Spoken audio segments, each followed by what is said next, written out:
ইরানের পররাষ্ট্রমন্ত্রী Syed Abbas Araghchi এবং জাতীয় সংসদের স্পিকার বাকের কলিবফ, তাদের দুইজনকে ইসরায়েল দফায় দফায় হত্যার প্রচেষ্টা চালিয়েছে বলে বিভিন্ন গণমাধ্যমে খবর আসছে, সামাজিক যোগাযোগের মাধ্যমেও এর আগে খবর ছড়িয়েছে। আজকে আমি যে কারণে এই আলোচনা আনলাম, আমি আসলে অপেক্ষা করছিলাম আরো কংক্রিট তথ্য পাওয়ার জন্য। সেই তথ্য এসেছে নিউ ইয়র্ক টাইমসে। আমেরিকার নিউ ইয়র্ক টাইমস আপনারা সবাই হয়তো জানেন যে খুবই প্রভাবশালী পত্রিকা, এবং আমেরিকা বা পাশ্চাত্য জগতে এর একটা আলাদা গ্রহণযোগ্যতা আছে। এই নিউ ইয়র্ক টাইমস পত্রিকা খবর দিচ্ছে এখন যে যখন শান্তি আলোচনা চলছিল ইসলামাবাদে, বা শান্তি আলোচনা চলবে, তখন ইসরায়েল বাকের কালিবফ এবং আব্বাস আরাকচিকে হত্যার পরিকল্পনা করেছিল। এই বিষয়টা মার্কিন কর্মকর্তারা জানতে পারার পরে তারা সরাসরি ইরানকে নয়, বাট পাকিস্তান এবং কাতার বা আরো কোনো দেশের মাধ্যমে ইরানকে বিষয়টা জানানোর ব্যবস্থা করে, যাতে ইরান সতর্কতামূলক ব্যবস্থা নেয়। এই জায়গায় প্রশ্ন আসছে যে আমেরিকা ইরানকে সতর্ক হতে বলল, কিন্তু ইসরায়েল তো তার মিত্র, আমেরিকার মিত্র। ইসরায়েলকে আমেরিকা কি বলেছিল? নিউ ইয়র্ক টাইমস বলছে যে আমেরিকা ইসরায়েলকে বলেছিল যে এই কাজ করো না, তোমরা খবরদার এই কাজ করো না।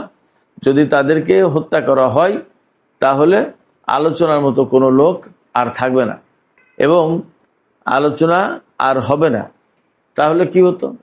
তাহলে প্রচন্ড রকমের যুদ্ধ হতো, এতে কোনো সন্দেহ নেই। আমি একটু পরে সে কথা বলছি। আমরা সবাই জানি যে এপ্রিলের 7 তারিখে যুদ্ধবিরতির ঘোষণা দেয়া হয়।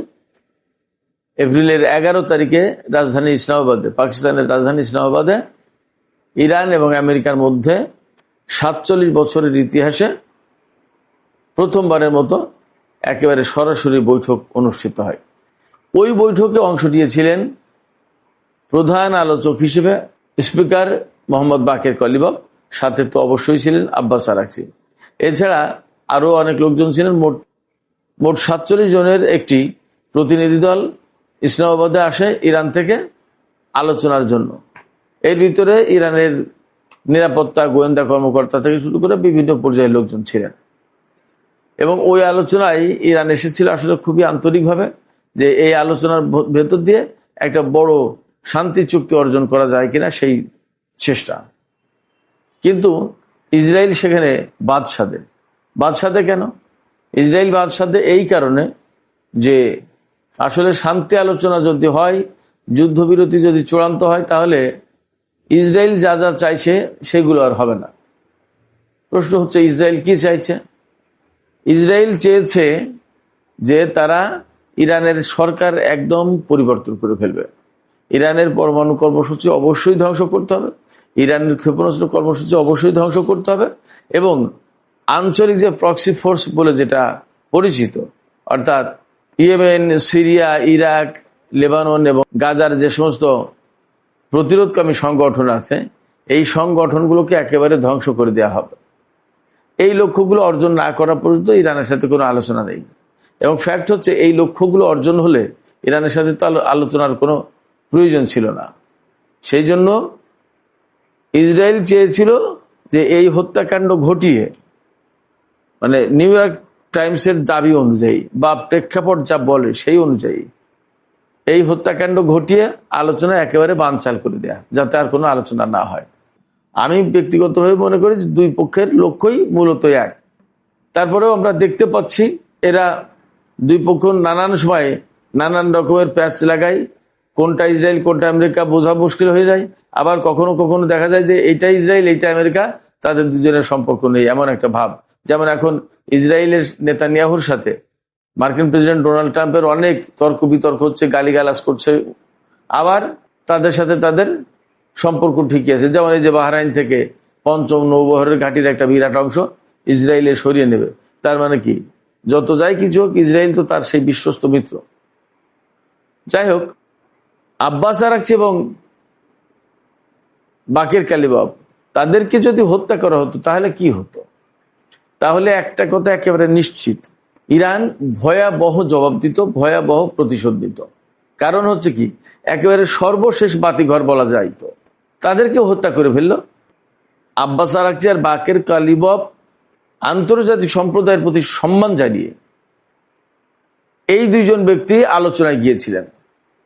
যখন শান্তির দূত বা আলোচকদেরকে হত্যা করা হয় তখন সেখানে কিন্তু যুদ্ধ অনিবার্য হয়ে পড়ে, এবং তখন ইরানের সামনে একদম পরিষ্কার হয়ে যেত যে আসলে এরা যুদ্ধ চাই, এরা শান্তি চায় না, এবং শান্তির কথা বলেও ডেকে নিয়ে গিয়ে আমাদের নেতাদেরকে, আমাদের কর্মকর্তাদেরকে, মন্ত্রীদেরকে হত্যা করছে। তখন ইরানের সামনে ভয়াবহ আক্রমণ, ভয়াবহ যুদ্ধ ছাড়া আর কোনো পথ থাকতো না। তাহলে কি হতো? তাহলে হয়তো এমন হতে পারত, যুদ্ধের যতটা যে ধরন আমরা দেখেছি হয়তো সেই ধরনের কিছু পরিবর্তন আসতো। এই কথার ভেতর দিয়ে আমি এটা বলতে চেয়েছি যে ইরান কিন্তু আসলে ব্যাপক হামলা চালিয়েছে ইসরায়েল আমেরিকার অবস্থানে, কিন্তু হত্যাকাণ্ডের দিকে যায়নি। হয়তোবা আব্বাস আরাকচি এবং কলিবফকে হত্যা করলে পরিস্থিতি হয়তো তেমন নাও থাকতে পারত, আরো বেশি ধ্বংসাত্মক এবং আরো বেশি প্রতিশোধমূলক হতে পারত হামলাগুলো ইরানের। কোথায় ইসরায়েল এই দুইজনকে হত্যা করতে চেয়েছিল? আসলে এই হত্যাকাণ্ডের ঘটনা বেশ কয়েক জায়গাকে ঘিরে আছে। নিউ ইয়র্ক টাইমস একদম সব পরিষ্কার করে বলেনি, কিন্তু ইঙ্গিত যা পাওয়া যাচ্ছে তাতে একটা টার্গেট ছিল ইসলামাবাদে, একটা টার্গেট ছিল ইরান থেকে পাকিস্তানে যাওয়ার সময়, অথবা পাকিস্তান থেকে ইরানে যাওয়ার সময় এই বিমানের ভেতরে বিমান ধ্বংস করে দেয়া। আবার কোন কোন সূত্র থেকে বা কোন কোন সামাজিক মাধ্যমে তো বলা হচ্ছে যে সুইজারল্যান্ডেও এরকম একটা বড় হত্যাকাণ্ড ঘটাতে চেয়েছিল ইসরায়েল। তো পাকিস্তানের যে বিষয়টা, সেই ব্যাপারে আমেরিকা নাকি পাকিস্তানি কর্মকর্তাদেরকে জানিয়েছিল, এবং তারপর পাকিস্তানের পক্ষ থেকে বিশেষ ব্যবস্থা নেওয়া হয়। সেই ব্যবস্থাটা কি? সেই ব্যবস্থাটা হচ্ছে ইরান থেকে যখন বিমান উড্ডয়ন করে পাকিস্তানের দিকে যায়, তখন পাকিস্তানের বিমান বাহিনীর যুদ্ধ বিমান পাঠিয়ে একেবারে ইরান সীমান্ত থেকে তাদের বিমান এসকর্ট করে ইসলামাবাদ পর্যন্ত আনা হয়। শুধু তাই না, ইসলামাবাদে কি ধরনের নিরাপত্তা ব্যবস্থা নেওয়া হয়েছিল তা আপনাদের নিশ্চয় মনে থাকার কথা। এই আলোচনার আগে পরে কয়েকদিন যাবৎ ইসলামাবাদের ছুটি ঘোষণা করা হয়েছিল।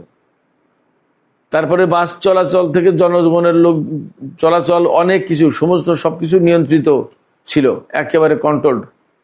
সবাই সব জায়গায় যেতে পারছিল না, অনেক রুটে বাস চলাচল বন্ধ ছিল, অনেক নিরাপত্তা ব্যবস্থা নিয়েছিল। সম্ভবত বিমানের ফ্লাইটও মনে হয় কিছু সময়ের জন্য বন্ধ রাখা হয়েছিল। তার মানে ইসলামাবাদের আকাশ সীমা বিশেষ নিয়ন্ত্রণে নেওয়া হয়েছিল। আলোচনা হলো, আলোচনায় তো আমরা জেনেছিলাম যে জেডি ভ্যান্সকে ইসরায়েলের প্রধানমন্ত্রী ফোন করেছিলেন। প্রায় 21-22 ঘন্টা আলাপ আলোচনার পরে নেতানিয়াহু ফোন করার পর সেই আলোচনা ভেঙে যায়। তারপরে পাকিস্তান থেকে ইরানি প্রতিনিধি দল যখন ফেরার উদ্যোগ নেয়, তখন ইরানের পক্ষ থেকেই পাকিস্তানের কাছে আশঙ্কা ব্যক্ত করা হয় যে ইসরায়েল বিমানে হামলা চালাতে পারে। তখন পাকিস্তানের যুদ্ধ বিমান আবারও ইরানের প্রতিনিধি দলকে বহনকারী বিমানকে এসকর্ট দিয়ে পাকিস্তানের যুদ্ধ বিমান ইরানের সীমান্তে পৌঁছে দেয়। ইরানের সীমান্তে পৌঁছে দেওয়ার পর ইরানের গোয়েন্দা কর্মকর্তারা তথ্য পায় যে ইসরায়েল আবার ইরানের এই বিমানে হামলা চালানোর চেষ্টা করছে। তখন খুব দ্রুতই মাসাদের বিমানবন্দরে সেই বিমান অবতরণ করানো হয়। মাসাদ হচ্ছে পাকিস্তান আফগানিস্তান সীমান্তের কাছে, অর্থাৎ যে সীমান্ত, পাকিস্তান সীমান্ত থেকে সবচেয়ে নিকটবর্তী কাছের বিমানবন্দর ছিল মাসাদ বিমানবন্দর। সেই মাসাদ বিমানবন্দরে জরুরি অবতরণ করে বাকের কলিবফ এবং আব্বাস আরাকচিকে বহনকারী বিমান। তারপরে মাসাদ থেকে বাই রোড অর্থাৎ গাড়িতে করে 8 ঘন্টার জার্নি শেষ করে তারা তেহরানে পৌঁছান। সেই সময় কি ঘটেছিল? ইরাক থেকে 2টো যুদ্ধ বিমান ইরানের আকাশে প্রবেশ করে। নিউ ইয়র্ক টাইমসে এই কথা বলা হচ্ছে। এবং সেই যুদ্ধ বিমান মূলত হামলা চালাতে চেয়েছিল এই বাকের কলিবফ এবং আব্বাস আরাকচিকে বহনকারী বিমানে। জরুরি ভিত্তিতে তখন এই বিমানকে অবতরণ করানো হয় মাসাদ বিমানবন্দরে, আর ইসরায়েলি বিমানকে তখন মোকাবেলা করা হয়, অর্থাৎ প্রতিরোধ ব্যবস্থা নিলে তারা পালিয়ে যায়। প্রশ্ন হচ্ছে, ইরাক থেকে এই বিমান কিভাবে উঠলো? ওই যে দুটো বিমান ঘাঁটি করেছিল গোপনে মরুভূমিতে, ইরাকের মরুভূমির ভেতরে ইসরায়েল দুটো বিমান ঘাঁটি করেছিল, সেই ঘাঁটি থেকে এই সমস্ত বিমান উড্ডয়ন করা হয়েছিল এবং ইরাক সরকার তা জানতো না। তার কারণ হচ্ছে কি? তার কারণ হচ্ছে ইরাকের বিরাট অংশ কন্ট্রোল করে আমেরিকা, সেখানে ইরাক সরকারের অ্যাক্সেসই নেই। এই হচ্ছে একটা স্বাধীন দেশের পরিস্থিতি। এখানেই কিন্তু শেষ কথা নয়।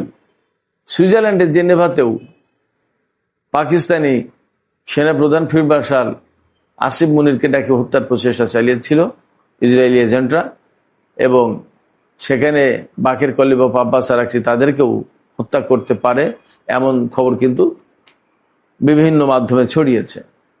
তো সবকিছু মিলে দেখা যায় ইসরায়েল আসলে আলোচনা তো চাই না, আমেরিকা এবং ইরানের সাথে এই শান্তি চুক্তি হোক সেটা চায় না, নেতানিয়াহু চাইছে না।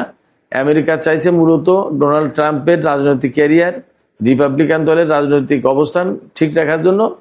আর ইসরায়েল এই মুহূর্তে যত বেশি ইরানিদের ক্ষয়ক্ষতি করে দিতে পারে তত নেতানিয়াহুর জন্য প্রধানমন্ত্রী হিসেবে দায়িত্ব পালন করা বা নতুন করে নির্বাচিত হওয়া সহজ। যার কারণে তার পক্ষে কখনোই ইরানের সাথে শান্তি চুক্তি করা বা ইরানের সাথে যুদ্ধ বন্ধ করা এগুলো কোনো কিছু ভাবতে চায় না। তবে এটা ঠিক যে এই ধরনের নতুন হত্যাকাণ্ড ঘটলে ইরান অবশ্যই তার জবাব দেবে, এবং ইরান খুব সম্প্রতি তো বলেছে যে সর্বোচ্চ নেতা থেকে শুরু করে যে সমস্ত ব্যক্তিকে হত্যা করা হয়েছে তাদের প্রাণের বিনিময়ে যে প্রতিশোধ হয় সেই প্রতিশোধ নেওয়া হবে। এটা ইরান কখনো ভুলে যাবে না। আমরা দেখি এবং আমরা অপেক্ষা করি আসলে ভবিষ্যতে কি হতে যাচ্ছে। তবে একথা ঠিক যে মধ্যপ্রাচ্যে আসলে চুক্তি দিয়ে কখনো শান্তি প্রতিষ্ঠা হবে এটা বিশ্বাস করা খুব কঠিন ব্যাপার। কারণ যে আদর্শ, যে মতদ্বন্দ্ব, যে মতভেদ, সেগুলো চুক্তি দিয়ে সমাধান করার যোগ্য বলে মনে হয় না। সুপ্রিয় দর্শক, আজকের আলোচনা এখানেই শেষ করতে চাই। আলোচনা শেষের আগে আমি আপনাদের কাছে জানতে চাই, আমার কাছে তো মনে হয় যে মধ্যপ্রাচ্যে বিশেষ করে ইরানের সাথে আমেরিকা এবং ইসরায়েলের যে সংকট, এই সংকট আসলে চুক্তি দিয়ে সমাধান করা খুব কঠিন। সেক্ষেত্রে হয়তোবা যুদ্ধ অনিবার্য। আপনাদের কাছে কি মনে হয়? যুদ্ধ তো হয়েছে কয়েক দফা, আপনারা কি মনে করেন যে কূটনীতির ভেতর দিয়েই সমাধান হবে এর, অথবা আবার যুদ্ধ শুরু হবে? কি মনে হয় আপনাদের? আপনাদের মতামত কমেন্টে জানাতে পারেন।